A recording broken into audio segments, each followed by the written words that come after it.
عقلمند ببیتا۔ رامو کسان کا بیٹا بھولو اپنی بکریاں لے کر گاؤں کی طرف لوٹ رہا تھا۔ آج اسے دیر ہو گئی تھی۔ 2 بکریاں جھنڈ سے بچھڑ گئی تھیں، انہیں ڈھونڈنا پڑا۔ اماؤس کی رات تھی، گہرا اندھیرا چھا گیا تھا۔ ایسے میں دیکھتے دیکھتے بادل چھائے اور زوردار آندھی چلنے لگی۔ بھولا بکریوں کو ہنکاتا پناہ کی تلاش میں دوڑا۔ ببیتا بکری کو دنیا میں اگر کسی چیز سے ڈر لگتا تھا تو وہ تھی ہوا۔ آندھی چلتے ہی اس نے آنکھیں بند کیں اور جدھر منہ اٹھا ادھر دوڑنا شروع کر دیا۔ کتنی ہی دیر تک وہ دوڑتی رہی، کئی مرتبہ گری، کانٹوں میں الجھی، چوٹ کھائی، مگر رکی نہیں۔ آخر بے دم ہو کر گر پڑی۔ آندھی کا زور کم نہیں ہوا تھا، بارش مسلسل ہو رہی تھی۔ آنکھیں بند کیے پڑی وہ ہوا کی سائیں سائیں، بادلوں کی گڑگڑاہٹ اور درختوں کی ٹہنیوں کے ٹوٹ کر گرنے کی چرچراہٹ سنتی رہی، پھر تھکان کی وجہ سے بے ہوش ہو گئی۔ کئی گھنٹوں کے بعد اس کی آنکھیں کھلیں تو وہ ہڑبڑا کر اٹھ بیٹھی۔ چاروں طرف دیکھا، اس کے قدموں کے نیچے سے زمین کھسک گئی۔ وہ تو گھنے جنگل میں پہنچ گئی تھی۔ اندھیرے میں کچھ نظر نہیں آ رہا تھا، مگر جنگلی جانوروں کی آوازیں صاف سنائی دے رہی تھیں۔ بارش اور آندھی کا زور کم ہو گیا تھا۔ ببیتا کے جسم میں کاٹو تو لہو نہیں۔ اسے محسوس ہوا بس اب وہ تھوڑی دیر کی مہمان ہے، ابھی کوئی خونخوار درندہ آئے گا اور اسے کھا جائے گا۔ سوچنے لگی وہ کسی بھی طرح اپنی حفاظت کی اہل نہیں ہے، نہ اسے درخت پر چڑھنا آتا ہے، نہ لڑنے بھیڑنے کے فن سے وہ واقف ہے، اسے تیز دوڑنا بھی نہیں آتا۔ فرض کر لو اگر وہ تیز دوڑ بھی سکتی تو اندھیرے میں اسے راستہ کیسے سجھائی دے گا؟ وہ تھرتھراتی کانپتی بیٹھی رہی، وہ تھرتھراتی کانپتی بیٹھی رہی۔ اچانک جنگل شیر کی دہاڑ سے گونج اٹھا۔ ببیتا گھبرا کر کھڑی ہو گئی۔ اسے لگا کہ شیر کو اس کی بو مل گئی ہے، اب وہ تیر کی طرح ادھر آئے گا۔ چاندنی رات ہوتی تو شاید اپنے بچاؤ کے لیے وہ ہمت کر کے دوڑ پڑتی۔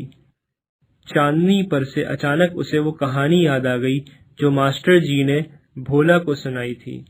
گاؤں کے پرائمری اسکول کے ماسٹر جی گاؤں کے ان پڑھ لڑکوں کو خواندہ بنانے کے لیے دن رات کوشاں رہتے تھے۔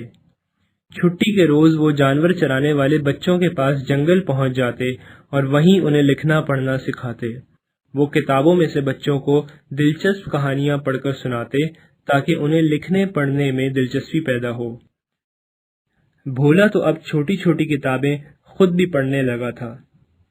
ایک دن ماسٹر جی نے ابو خاں کی بکری چاندنی کہانی سنائی تھی۔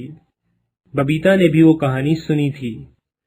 چاندنی جنگل میں بھٹک جاتی ہے، جہاں بھیڑیا اس پر حملہ کر دیتا ہے۔ چاندنی بزدل کی طرح ڈر کر مرنے کی بجائے بہادر کی طرح لڑ کر مرنے کو ترجیح دیتی ہے اور لڑتے لڑتے جان دے دیتی ہے۔ مگر ببیتا تو ننھی منی بکری تھی، وہ اپنی حفاظت لڑ کر نہیں کر سکتی تھی۔ شیر کی دھاڑ کچھ نزدیک سے سنائی دی۔ ببیتا کا دماغ تیزی سے کام کرنے لگا۔ نہ ہو اس کے پاس طاقت، عقل تو ہے، وہ ہوشیاری سے کام لے کر اپنی حفاظت کر لے گی۔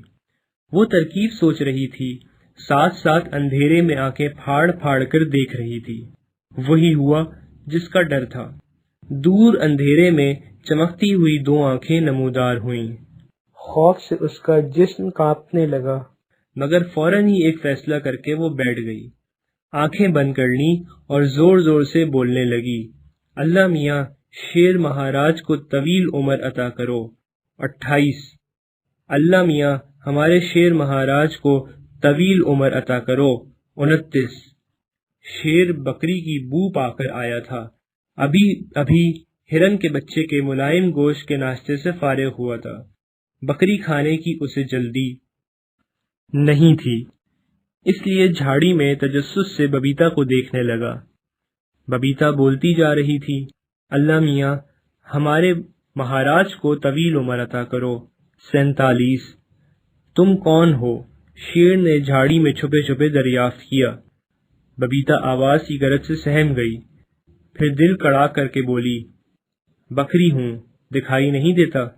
بیچ میں بول کر میرا دھیان نہ بٹاؤ، میں بہت اہم وظیفہ کر رہی ہوں۔ یہ کیسا وظیفہ ہے؟ کیوں کر رہی ہو؟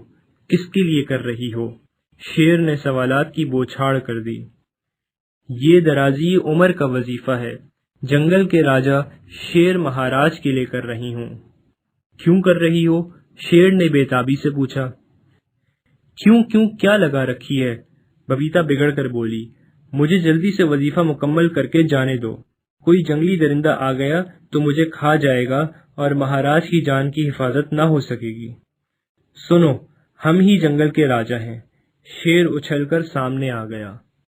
اب پوری بات بتاؤ۔ شیر کو سامنے دیکھ کر ببیتا بے ہوش ہوتے ہوتے بچی، مگر اس نے فوراً خود کو سنبھال لیا اور سلام کر کے بولی، میرے مالک کے گھر ایک سادھو مہاراج آئے تھے۔ رات کو سب کے سو جانے کے بعد وہ ہم جانوروں کے باڑے میں آئے، ہم سے بولے کہ جنگل کے راجا شیر کی موت کا وقت آ گیا ہے، مگر تم میں سے کوئی ہمت کرے تو ان کی جان کی حفاظت ہو سکتی ہے۔ سب جانوروں نے خاموشی اختیار کر لی۔ پھر کیا ہوا؟ شیر نے تجسس سے پوچھا۔ پھر کیا؟ میں نے اپنے آپ کو پیش کر دیا، ببیتا فخر سے بولی۔ شاباش، ہم تم سے خوش ہوئے، آگے کہو۔ شیر نے کہا، سادھو مہاراج نے مجھ سے کہا کہ اماؤس کی رات میں جنگل میں جا کر 101 مرتبہ درازی عمر کا وظیفہ کرنے سے موت ٹل جائے گی۔ ببیتا رکی، پھر بولی، آپ نے وظیفے میں خلل ڈال دیا، اب جلدی سے وظیفہ مکمل کر کے مجھے اپنا فرض پورا کرنے دیں، کوئی درندہ آ گیا تو مجھے کھا جائے گا۔ کس میں اتنا دم ہے جو تمہیں ہاتھ لگا سکے؟ تم وظیفہ مکمل کرو، ہم یہیں بیٹھ کر تمہاری حفاظت کریں گے۔ ببیتا نے اطمینان کی سانس لی، بیٹھ کر آنکھ بند کر لی، آہستہ آہستہ ہونٹ ہلاتی جاتی تھی، بیچ بیچ میں ایک دو بار زور سے بول دیتی، اللہ میاں ہمارے شیر مہاراج کو طویل عمر عطا کرو۔